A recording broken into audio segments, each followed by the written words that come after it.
Entonces, partimos, quédate en casa, fíquenme en casa, stay a casa, bleib zu Hause, stay home, resta a la maison, quédate a casa, en todos los idiomas es el mismo llamado. Pues un privilegio estar aquí con ustedes y de compartir en este momento y desde tantos puntos del mundo nuestras ideas, nuestras angustias y nuestras propuestas. En particular nos vamos a referir al quédate en casa, que debiera permitir frenar la explosión exponencial del contagio de este maldito virus y aplanar la curva de amenaza sobre el colapso del sistema hospitalario tan endeble. Desde América Latina, más bien desde Chile, estamos en el inicio de esta emergencia sanitaria. Nada sabemos de sus costos en términos de vida y de cuánto tiempo va a durar. Sin embargo, podemos intuir desde ahora que esta paralización de las ciudades nos obligará a redefinir principios y valores con los cuales seguiremos viviendo en el planeta, la ciudad, el barrio y la esquina. Quédate en casa es un privilegio para quienes estamos confinadas en casa, con todo a mano, con la cuenta bancaria, con el delivery, con ayudas diversas, sobre todo con acceso a Internet. Sí, podríamos decir que la consigna de quédate en casa es apropiada. Pero es una generalidad formulada para quienes estamos desde los gobiernos y es poco apropiada a la especificidad de nuestras ciudades desiguales, violentas, inequitativas, segregadas, fragmentadas, patriarcales y excluyentes. Para salir de la generalidad y entender qué pasa en el quédate en casa en la ciudad desigual y excluyente, consultamos referencias indispensables. Y es así como consultamos a la compañera Eli Andrade, peruana, dirigente del campamento Los Arenales en Antofagasta, capital extractiva del norte de Chile, con Evanisa Rodríguez, compañera de toda la vida de la Unión Nacional por Moravia Popular y dirigente de Sao Paulo, y con la amiga Susana Aravena, pobladora de la población San Gregorio en La Granja y antropóloga. Y también leímos esa nota del Papa Francisco dirigida a los movimientos y organizaciones sociales que apareció el 12 de abril. Aquí en este momento vamos a esbozar ideas sobre este quédate en casa desde el escritorio, desde la práctica domiciliar y desde las prácticas locales colectivas. Dale. No, no te muevas. Sí, ven. Dale, dale. Dale. Dale, no pasa nada. No, ya. Ya, quédate en casa desde la mirada de una medida realizada desde el escritorio. Quédate en casa es una respuesta tecnocrática, sanitaria, de la autoridad para demorar el contagio en las ciudades. Supone que la ciudad es homogénea, que hay personas y familias también homogéneas y abstractas, ¿verdad? Y cada una de estas personas habita en una vivienda adecuada para el tamaño de su familia, tienen trabajo, tienen estabilidad laboral, tienen otras posibilidades que tienen posibilidad de trabajar por teletrabajo.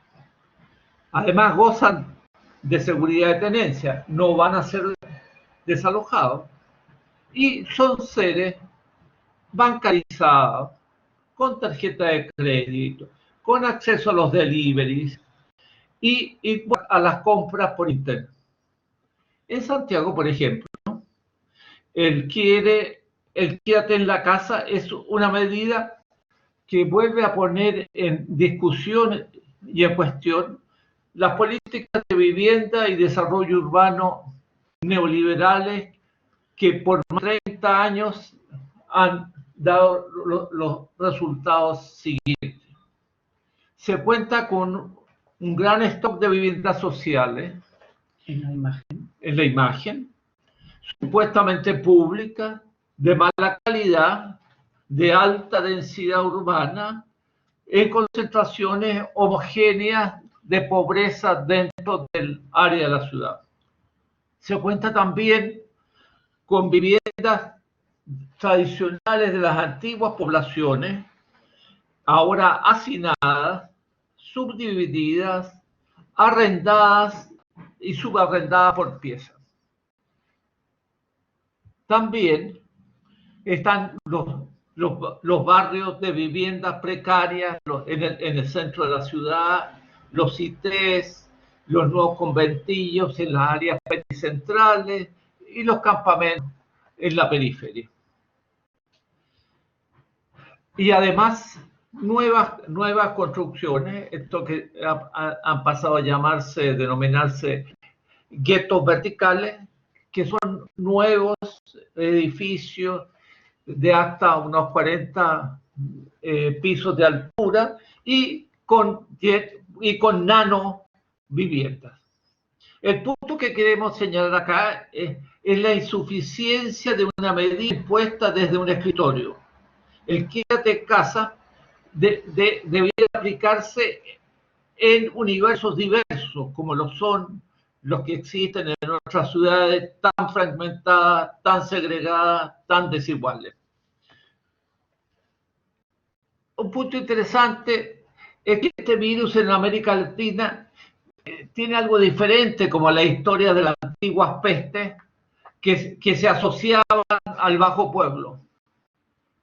Ahora, este virus llegó por los barrios altos y ricos, por personas que regresaban de China, de Italia, de España o de cruceros de lujo.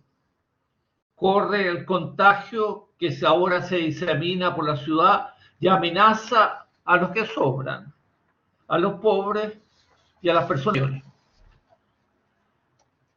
Quédate en casa desde la práctica de domiciliar. Quédate en casa es una medida individual. Sálvate tú y salva a tu familia. El resto no importa. La mayoría de las casas, como veíamos decir, de la ciudad, son precarias. No hay espacio para el confinamiento que sirva para los propósitos sanitarios. El teletrabajo no tiene sentido si a diario hay que salir a la calle para ganarse el pan. ¿Y qué decir de las dificultades de las niñas, niños, jóvenes para estudiar a distancia en esas viviendas tan reducidas y muchas veces sin contacto a internet?